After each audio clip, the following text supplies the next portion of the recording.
It had been years since I last heard from Marcus, my ex-husband, the man who left me broken and hollow, who walked away from everything we built together. I never expected to hear his voice again, much less for the reason he called. It was a quiet afternoon when the phone rang. I answered without thinking, and there it was. His voice calm and familiar, as if nothing had changed. He started by asking how I was, trying to make small talk like we were old friends. I wasn't sure what to make of it at first, but then he dropped the real reason for the call. He wanted to bring his new family, his wife and their little boy, to my cabin. Our cabin. The same cabin we had bought together years ago, back when things were good. The place where we spent summers, made plans, and dreamed of a future that never happened. That cabin became mine after the divorce. It was the only thing left that connected me to him.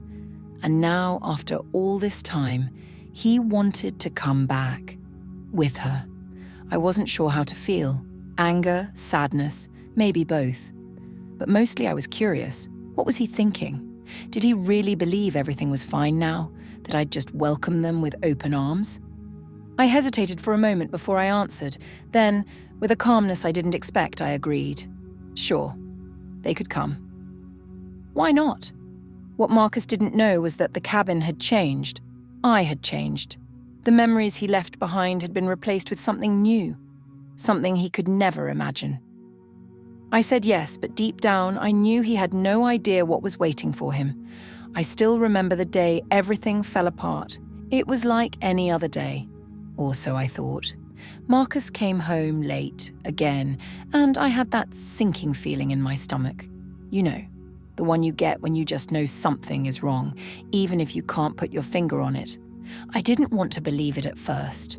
I pushed those thoughts away, convincing myself I was just being paranoid.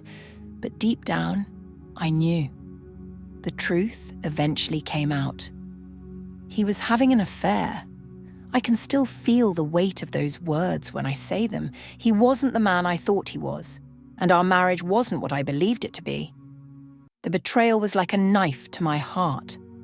I trusted him. I loved him. And in return, he left me for her, his mistress. The pain was unbearable. It wasn't just about the affair, it was the loss of everything we had built together, the future we talked about, the memories we made, all of it felt like a lie. And the cabin? That cabin was supposed to be our safe place, our retreat from the world. We spent so much time there dreaming and planning our life. But after the betrayal, it became something else. It became a reminder of everything that had gone wrong. I couldn't stand to be there for a long time. Every corner of that cabin held a memory, and every memory was tainted by what Marcus had done. But over time, I learned to take the pain and turn it into something else. I took control of the cabin, just like I took control of my life. And now, as Marcus plans to return, he has no idea how much things have changed. After Marcus left, everyone told me to move on, to let go of the past. But the truth is, I never really did. How could I? The pain he caused, the betrayal, it stayed with me. It wasn't something I could just forget. And the cabin, it became my way of holding on to that pain. It's hard to explain, but instead of letting go, I turned that cabin into something different, something darker. On the surface, the cabin still looks the same. To anyone else, it's just an old, peaceful retreat in the woods. But underneath, things have changed. There's a part of the cabin that no one knows about, not even Marcus. A hidden basement tucked away where I spent years working on something. A place that holds all the anger, all the obsession I carried after our divorce. At first, it started small. I'd go down there to escape, to think about everything that had happened. But over time, it became something else. That basement became my project, a place where I could channel all my hurt and frustration. I made it into a space that Marcus would never recognize. In that dark, secret room, I built something that reflected the years of pain he left me with. I won't say too much about what's down there. Not yet. But it's not just a room anymore. It's a reminder, a part of me that never moved on. Marcus has no idea what's waiting for him when he brings his new family here. He thinks it's just a cabin, a harmless vacation, but he doesn't know the changes I made. He doesn't know the secret I've been keeping all these years. And soon, he'll find out exactly what I've done. When Marcus finally arrived at the cabin, I saw them from the window before they even knocked on the door. There he was, standing next to his new wife, Rachel, and holding their little boy. They looked like the perfect little family, smiling, happy, like nothing bad had ever happened, as if the past didn't matter. But it did matter. To me, it still mattered more than anything. I took a deep breath and forced myself to smile as I opened the door. "Welcome," I said, my voice as cheerful as I could make it. I played my part well, the role of the gracious host, the ex-wife who had moved on. I invited them inside, showed them around the cabin like everything was fine. But underneath that smile, something darker was brewing. My heart was pounding, but not from nerves, because I knew what was coming. They didn't. Rachel was sweet, I'll give her that. She thanked me for letting them stay, saying how much Marcus had talked about the cabin, how special it was to him. I couldn't help but laugh a little inside. Special? Sure, it was special, but not in the way she thought. She had no idea what this place had become. Neither did he. As they settled in, there was this tension in the air, though we all pretended not to notice. Every glance between Marcus and me felt heavy. He'd try to make small talk, asking me how I'd been, if I was seeing anyone. It was almost laughable, like he really believed we could just chat like old friends. But there was so much unsaid between us. Old wounds that never healed, simmering right below the surface. I caught him looking at me a few times like he wasn't sure what to make of me anymore. Maybe he sensed something was off. But I kept my composure, kept smiling, kept playing the part. What Marcus didn't realize was that every polite word, every fake smile was part of a much bigger plan. I wasn't just being nice to him and his new family, I was laying the groundwork. He thought he was here for a simple vacation, but he didn't know what was really going on. He didn't know that I was in control now, and that soon everything would change. At first, everything seemed normal. I played the part of the perfect host, smiling, cooking meals and making sure they were comfortable. But as the days went on, I could see it in Marcus's eyes. He started noticing things, little things. My calmness, for one. I wasn't the same person he remembered. I could tell he was trying to figure me out, wondering why I was being so composed. Too composed, maybe. Rachel, on the other hand, was polite, but I could sense she was a little uneasy. She didn't say anything, but there was something in her body language. The way she glanced at me when she thought I wasn't looking. I caught her fidgeting with her hands more than once, like she was nervous.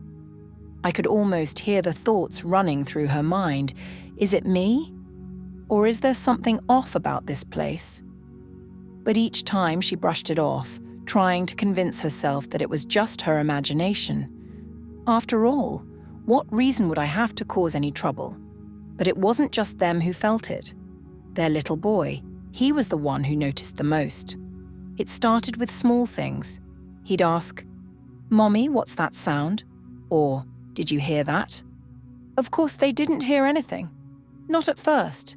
It was just a few faint noises, nothing more. But he heard them.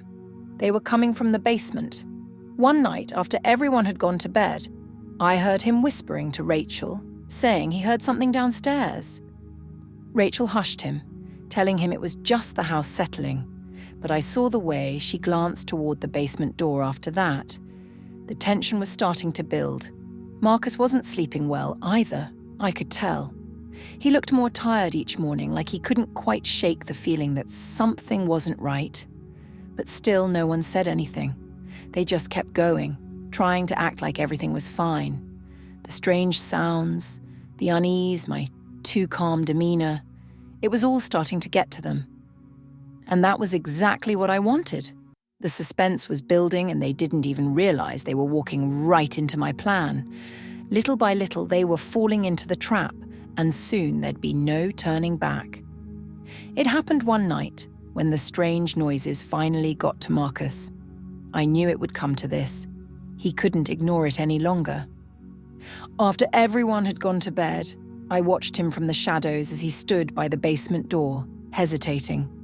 I could see the conflict in his eyes, wondering if he should open it, but he was curious, too curious, and eventually that curiosity won.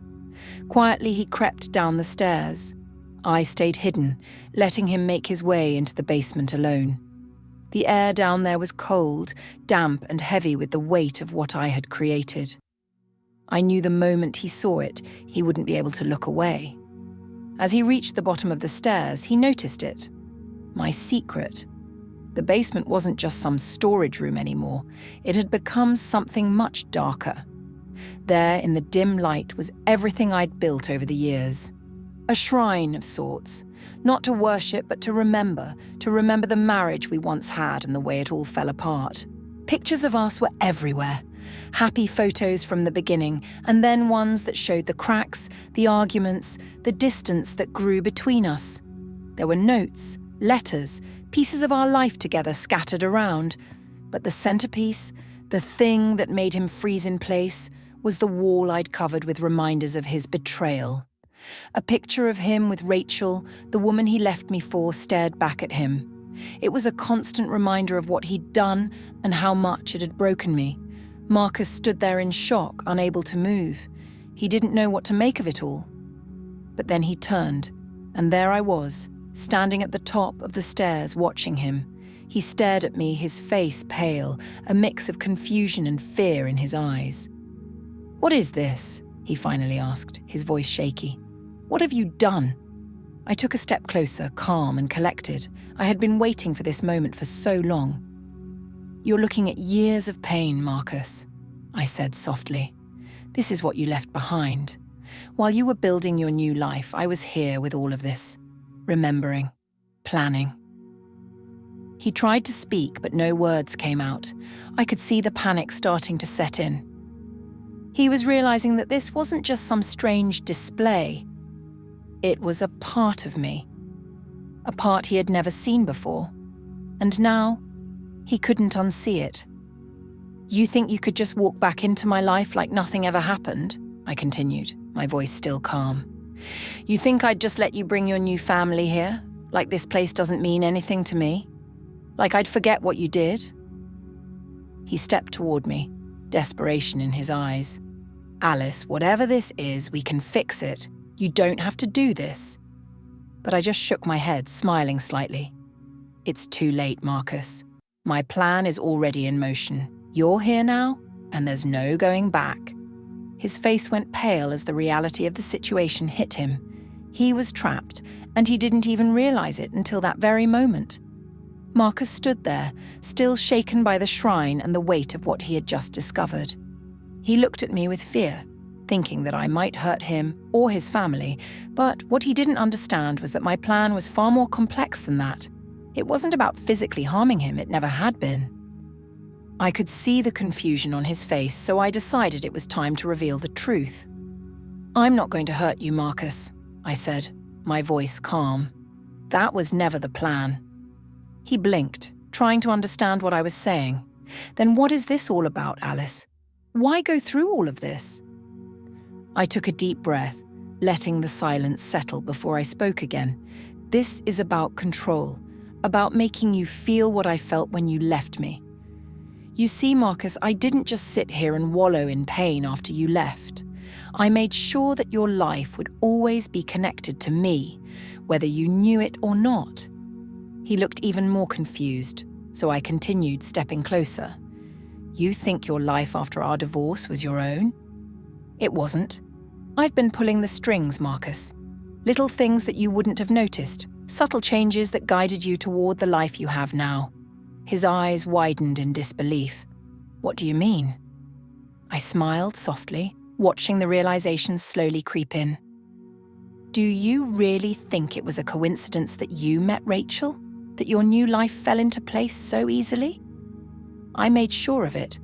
I've been orchestrating everything. Your divorce, your new marriage, even your child.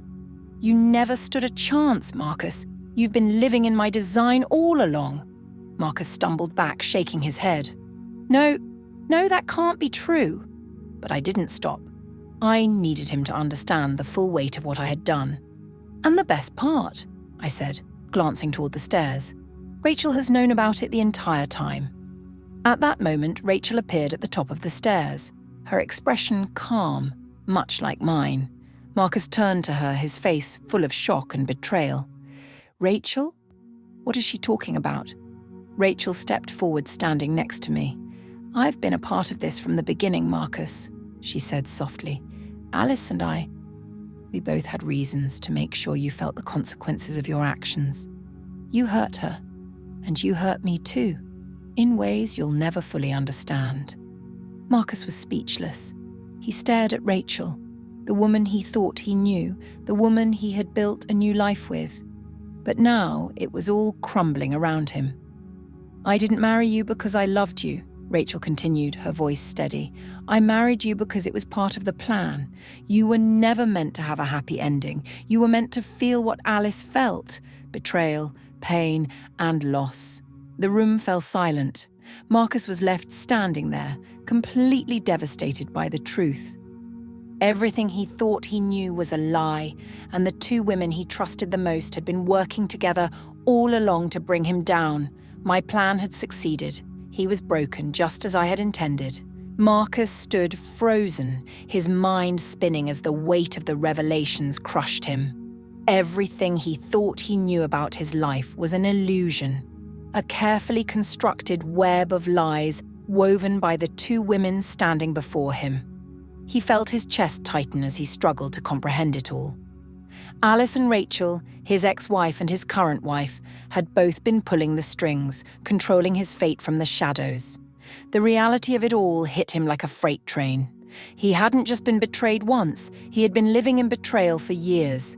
His new marriage, the fresh start he thought he had built, was nothing more than a lie. How could you both do this to me? He finally managed to stammer, his voice shaking. Alice's expression remained calm, almost detached, as if she had rehearsed this moment in her mind countless times. It wasn't hard, Marcus, she said quietly. You made it easy by never questioning anything. You walked right into it just like we knew you would. Rachel crossed her arms, her face expressionless, a stark contrast to the warmth she had once shown him. It wasn't just about getting revenge, Marcus. It was about making sure you understood the consequences of your actions. You hurt both of us, and now it's your turn to lose. Marcus's knees felt weak as he processed her words. What do you mean, lose? He asked, his voice barely above a whisper. Alice exchanged a glance with Rachel before stepping forward, her voice cold but firm. You're going to lose everything. We've spent years planning this, making sure every detail was perfect. Your career? Gone. Your reputation? Destroyed. And your family? You'll never see your child again. By the time we're done, you'll have nothing left. Marcus felt the floor drop from beneath him. The weight of their plan became clear, and the reality of what was coming made his stomach churn. Everything he had worked for, his job, his status, his family, was about to be torn apart, and there was nothing he could do to stop it. Rachel took a step closer, her voice soft but cutting. We have everything documented. Your affairs, your lies, every single mistake you've made over the years. We'll make sure everyone knows who you really are. Panic surged through Marcus. His life, carefully built up after his divorce from Alice, was about to collapse in an instant.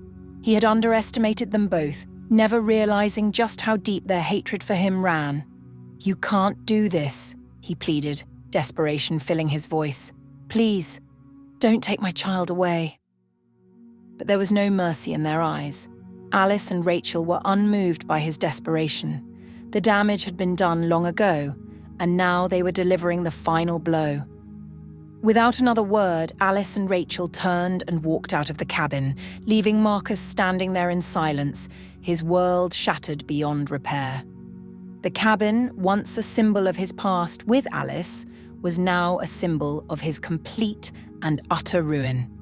As the door closed behind them, Marcus was left alone to face the reality they had so meticulously crafted for him. Everything he had once held dear was gone, and all that remained was the echo of his own mistakes.